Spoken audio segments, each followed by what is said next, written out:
Hello, I'm Joy Matthews, an investigator with the Montgomery County Office of Consumer Protection. Our office helps consumers with all kinds of issues, from home improvement scams to towing complaints to purchasing a car. I've seen the car dealers getting more aggressive. For this episode of Consumer Compass, we'll be looking at a documentary about auto sales fraud called Driven to Defraud. It was produced by the Maryland Consumer Rights Coalition. Located in Baltimore, the MCRC is a nonprofit organization that advances and protects fairness and justice for Maryland consumers. Driven to Defraud concerns yo-yo sales, dealer kickbacks, and other car sales scams in Maryland. Here in Montgomery County, our office has a good working relationship with new car dealers to resolve complaints towards a positive resolution. The video also includes tips to help you get a good deal on your next car. So let's take a look at a portion of Driven to Defraud and see what we can learn.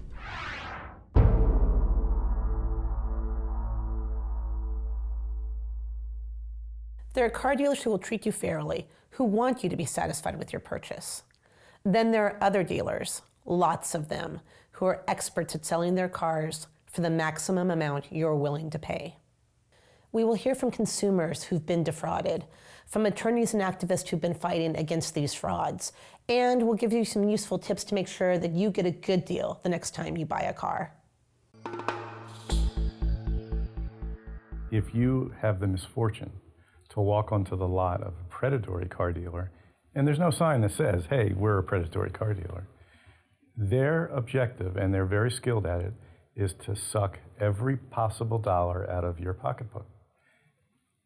There's no real price for the car, it's just whatever they can get a finance company to finance you at.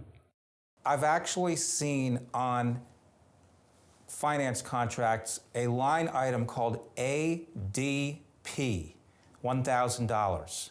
And no one asks because they figure, well, the dealer knows what they're doing. Do you know what ADP stands for? Additional dealer profit. I've seen that on finance contracts. If you're in Maryland, you have a far better chance of being scammed than not scammed. I think that the majority, vast majority of dealerships deal that way with people. I was in the auto industry as an owner-operator, started off as a salesman. I participated in a lot of the legal acts when I was ripping people off. People have short memories, so you can tell them anything you want to, and they're going to forget 90% of it. So tell them whatever they want to hear, and get the order signed, and get them out the door. And a lot of people, I feel like even if they know that they've been frauded, they don't come forward because of maybe shame or embarrassment to say that, you know, I did this or I made this huge mistake. Consumers are always embarrassed. Somebody took advantage of them, so therefore they must be stupid, they must not be very bright, and that's just ridiculous. They're not professional victims, but the con artists are professional con artists. And I've got to tell you frankly that there are a lot of commercials on TV that send me right through the ceiling because we've sued them. And some of the most aggressive advertising is by some of the most aggressive con artists that you've ever met. In fact, many of the large dealerships have gotten as large as they have by creating systems that are successful at exploiting weaknesses in consumers, whether it's their credit or their education or the fact that English is not their native language. They have become truly expert at taking whatever vulnerabilities there are and turning it into extra dollars for the dealership.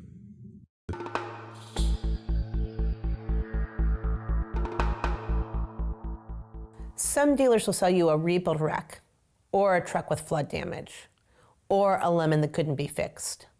These vehicles may cost you a fortune to repair. Worse yet, they can endanger your safety. I went to buy a vehicle that I thought was tip-top shape, had it 2 weeks and found out it had been in an accident. So the next day I took the car in, Basically, all they did was a front end alignment on my car. Gave me the paperwork, told me the vehicle was 100% sound.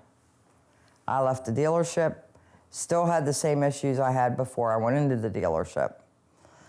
So at this point, I'm very frustrated, and I decided, you know what, for my own peace of mind, I need to have this car checked.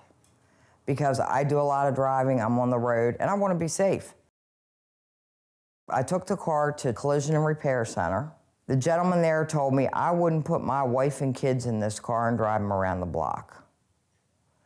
Because the way they repaired this vehicle, I cannot guarantee you that if you get in this car and it gets in an accident, the vehicle's going to respond the way it should. Well, when he told me that, I took that car home and parked it. I never drove it again. You know, I was out money. I felt violated, so to speak, because basically they presented something to me that wasn't true. I went to buy a nice used car, a Mercedes. And I had some factors that were really included that were important to me to make a decision. And a part of that was, had this car ever been in an accident? That was very, very important to me. I was even given a Carfax. And with that third-party information, it helped me to make a decision. And once I drove it and had been driving it, the car started just riding bad. I went to another dealer, and I told him, you know, it's a Mercedes, but it's just not running like a Mercedes. This dealer in Virginia came back to me and told me, now I know why your car isn't running right. They did another third-party research on the car, which was called AutoCheck. And when AutoCheck pulled it up, the car had been in a major accident. I wanted to kill him. I was pissed, you know, because he knowingly took it. He just took my money. He knew it. He sold me a car that he knew was a piece of junk. Knowingly brought a car from an auction that was announced that it was in an accident, gave me a bogus Carfax report. I had already talked to the attorneys in the lawsuit to be reimbursed in somehow, some form or fashion. My lawyer called me and said the worst thing that possibly could happen just happened. They filed bankruptcy.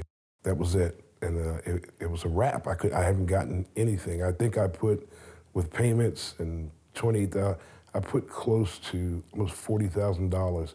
And I can't even begin to tell you the maintenance that I spent on that piece of junk. I lost a lot of money. One of the worst experiences, financial experiences, probably the worst I've ever had in my life, the biggest loss.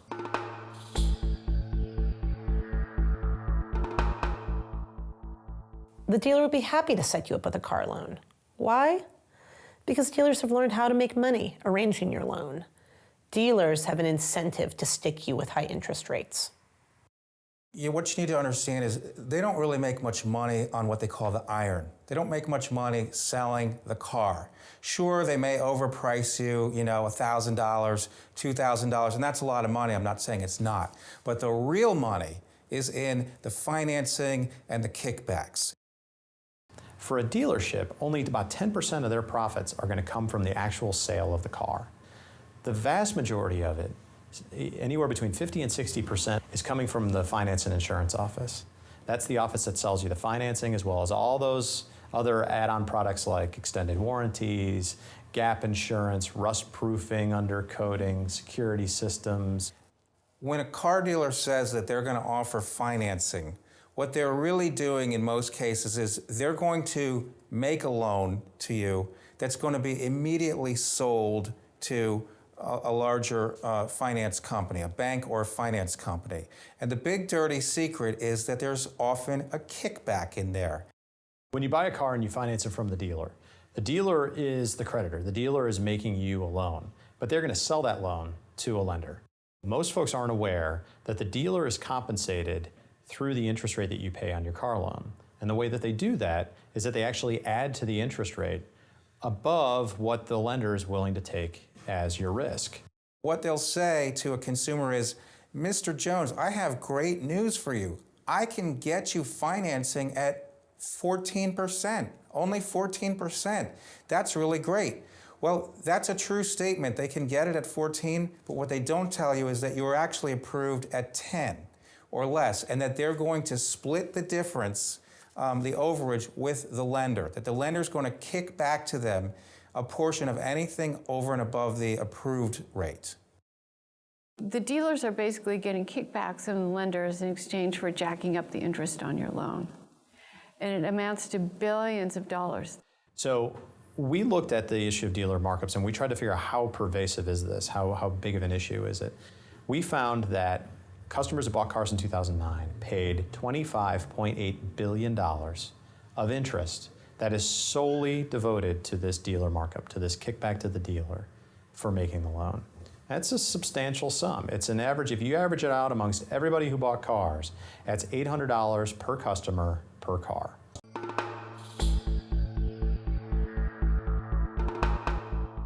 Among the stack of papers a dealer might put before you when you're signing for a car loan is a form which says you recognize that while the dealer has approved your loan, the dealer's bank hasn't yet approved its loan. If you sign this paper, you could drive your new car home and then get a call a week later saying the financing fell through. The dealer will likely then ask you to agree to a larger down payment or a higher interest rate, and you'll end up paying a lot more for that car. You have a contract. You agree on the terms. The interest rate is low.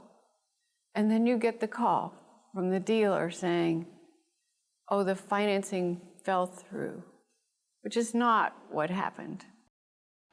They want you to take the car home. They want you to come back 2 or 3 days later after you've fallen in love with the car and get the real financing, which is going to be substantially different than what you asked for. The dealer will have you sign some form that says the financing's not final, and if we, the dealer, decide that we can't find a deal to our liking, we can undo the deal. It's the only industry I know of where a retailer can sell you something and then decide days, weeks, or months later that they don't like the deal that they made, force you to come back, and then sign a new contract. And that's exactly what dealers do. The dealer calls up and says, guess what? Your financing fell through. And most people's response is, well, what do you mean? You told me I have a final deal. We have a contract. And so many people will say, well, I'm not going to bring it back. I have a contract. And oftentimes the threat of arrest then comes. You agreed to bring it back, and if you don't bring it back, I'm going to call the police right now. And they get you back in and twist your arm to sign another contract on worse terms. I wrote the contract to this car twice, and I signed 1 million papers, not knowing what I was signing, just sitting there signing papers, and he's just throwing papers in my face. This is for this. This is for that. Sometimes he would say, just sign here. Just sign here. They tore the first papers up, so they changed it, and they tore up all the paperwork that they gave me for the first time, and they rewrote all the paperwork over again, and which made my premium definitely go up. I did not know that what was going on with me was illegal. I'm thinking that this is a part of buying a car. I had no idea that a company could come back to you and do and say the things they could say. I talked to this lady who was in charge of that financing stuff. So she said, well, if you don't pay the so-and-so amount of money, we'll just sue her, exact words, quote unquote, we'll just sue your ass. I don't wish this to happen to anybody. This was very traumatic with me, and I don't wish this on anybody. During that period of time on my job, I went through a depression. I took off. I was sick. I was like, I can't believe this is happening to me. The person who goes back and is bluffed or threatened into redoing a contract may very well be stuck with the second contract, which is obviously never as good as the first. This happened to my wife and I years ago when I was still in the Army, not an attorney. Now, my wife is an accountant, and in her younger days had actually worked for an automobile dealership. We still had no idea What I later learned was a yo-yo sale. We were talking, I want to say, $2,000 difference in what we thought we had been promised and what they later demanded when we came back for the plates. The reason we were able to resolve this was not because we recognized what had gone wrong, but because I had a bad Irish temper, and it wasn't worth their effort. Members of the military get targeted because they have a paycheck that's coming from Uncle Sam, and the dealers then get allotments, so the paycheck goes directly to them. And also, they threaten them, like with yo-yo financing. They say, well, if you don't agree to this, we're going to say to your command that you're a deadbeat. And we're going to ruin your credit, and then you lose your security clearance and your career's over.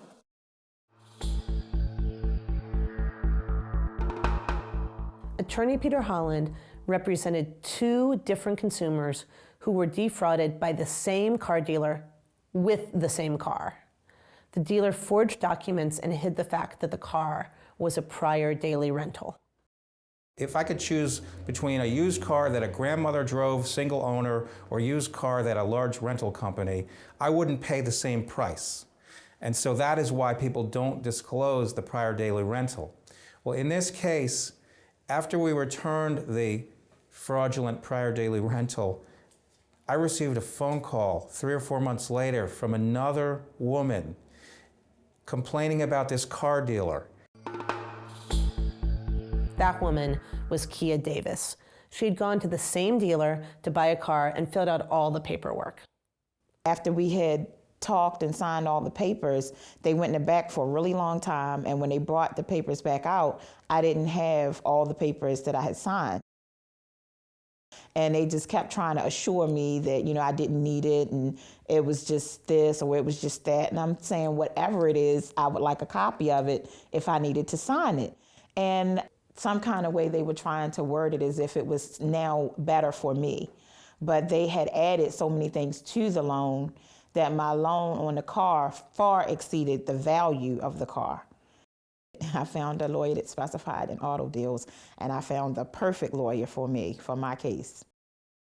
The lawyer actually looked me up, and the next time I spoke to him, he was being very aggressive toward me. And I didn't understand what the problem was because he thought I was some sort of a con artist. Well, who are you? What do you do? And I'm going, did you hear me? I got this deal with this car. Whose car? Where is the car? Where did you get the car? And I'm looking at the phone, I'm like, hello? And when he finally said that he had litigated over the same car. And it turned out that they had sold the exact same car that they had taken back. They had sold it all over again with new aspects of fraud, and once again, not disclosing that it was a prior daily rental. Every time I think I've seen everything, something new happens. 2 consumers, same car, both came to me. And I thought once they saw this lawyer returning and you just litigated with this lawyer about the same car, I kind of felt like that was a got you. Not to them.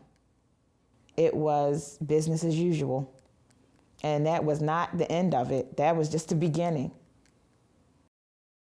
The loophole that on the back of the contract in small fine writing that said that they were not liable to go to court, that they could only be taken to arbitration, was a huge problem in pursuing the case.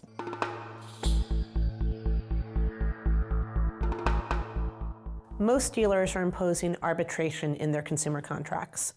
If you sign a contract with an arbitration clause, you forever waive your right to go to court. No judge, no jury, no right to appeal, no class action. These are extremely important rights. If you sign contracts with these clauses, you are forced to waive your rights before you even know what the problem is. And I have had horrible experiences with arbitration. It is more expensive, takes longer, and is not fair. All the dealers are imposing arbitration in their consumer contracts. So they could sell you a salvage car. And this happens, consumers buy a certified pre-owned car, and then they find out it's actually halves of 2 different cars that were both in wrecks welded together, you know, the classic chop job. What are you going to do? You can't take him to court. The people who founded this country felt very strongly that citizens should have the right to argue their complaints to their peers before a judge in open court with rights of evidence and appeals and everything else. And that has been completely, 100% stripped by these agreements. It's like a big game changer. You know, it means that consumers a lot of times are powerless. You know, they can be cheated, the law is on their side, and that doesn't matter.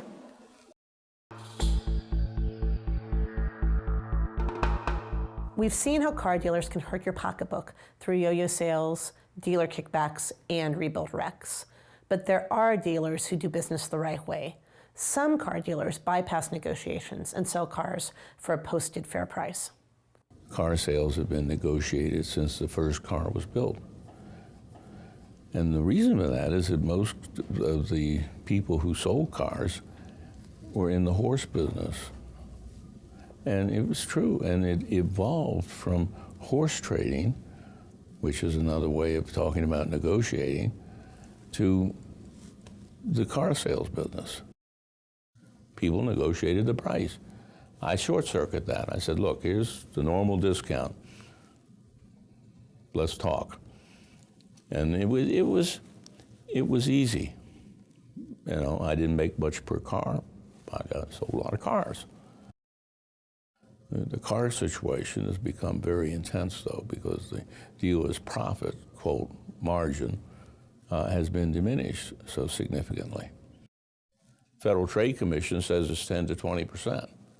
I can tell you right now, I can show you cars right this minute where the discount's less than 1%. And the average is only 4%, cars and trucks combined. So that's been done by the manufacturers. So consumers are bargaining over a diminishing amount of money. It's getting smaller and smaller and smaller. And that's frankly exacerbated the problem, because dealers end up having to make their money on other things besides the car itself, because the manufacturers get almost all of the transaction price now. Car dealers are ready for you. Are you really ready for car dealers? You can increase your chances of getting a good vehicle at a fair price and avoiding a real clunker by following these tips. Decide on the kind of car that meets your needs and how much you can afford to pay before you leave the house. Take into account the cost of gas, insurance, and future repairs. Shop for a loan before shopping for a car. Find out how much a credit union or bank will lend and at what rates you can borrow. Never buy a car on the spot. Never buy a car the first day you see it. Don't tell the dealer how much you've budgeted for the car per month. It seems like a friendly, helpful question, but if you answer it, you will have lost control of price negotiations before you even get started. Identify a knowledgeable mechanic and a body shop that can inspect any car you're interested in to evaluate whether it's in good condition and whether it has been involved in any accidents. Be aware that if you sign an arbitration agreement, you may waive your right to a trial by a jury of your peers. Seek out car dealers that don't require arbitration agreements. Car dealers can make a profit by giving consumers a fair deal. Yet many car dealers seem driven to defraud, and the fraud has far-reaching consequences. Predatory car dealers can take away your money, damage your credit, and cost you the car you need to earn a living. That hurts workers, families, and the communities where they live. We all should care about auto fraud because it impacts all of us.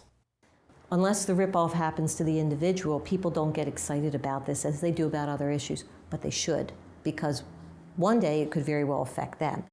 We should care about car dealer fraud because this affects everybody. This is not a white issue or black issue or a rich or poor issue. I look at auto finance contracts every day, and I can tell you, I've looked at contracts of a lot of doctors and lawyers who got taken to the cleaner. Okay, they paid $1,000 for Scotch guarding. They paid $1,000 for window etch. So this affects everyone, and it actually affects the entire economy. And it also affects the business climate, because if there are some dealers that can get away with it, then other dealers may feel that they're at a competitive disadvantage if they're not doing it. When the bad dealers prosper, the good ones are hurt. And that's not the way the free market is supposed to work. What happens is that as car dealers shift the costs to unsuspecting consumers, the rest of the public ends up paying the bill.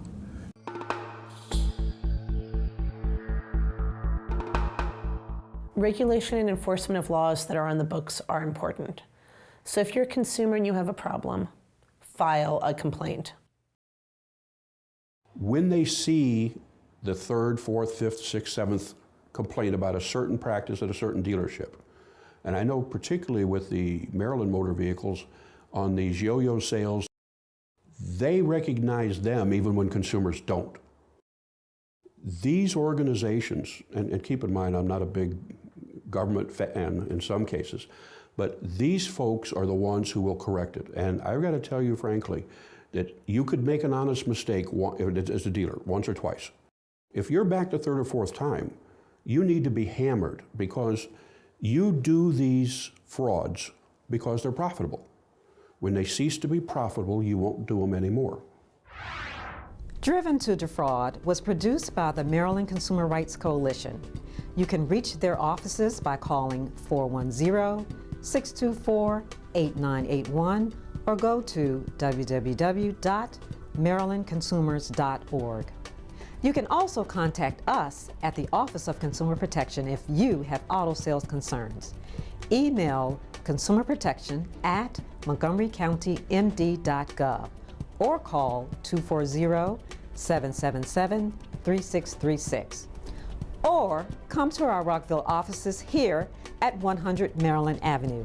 We can help you with other consumer complaints too. So that's it for today's show. Thanks for watching.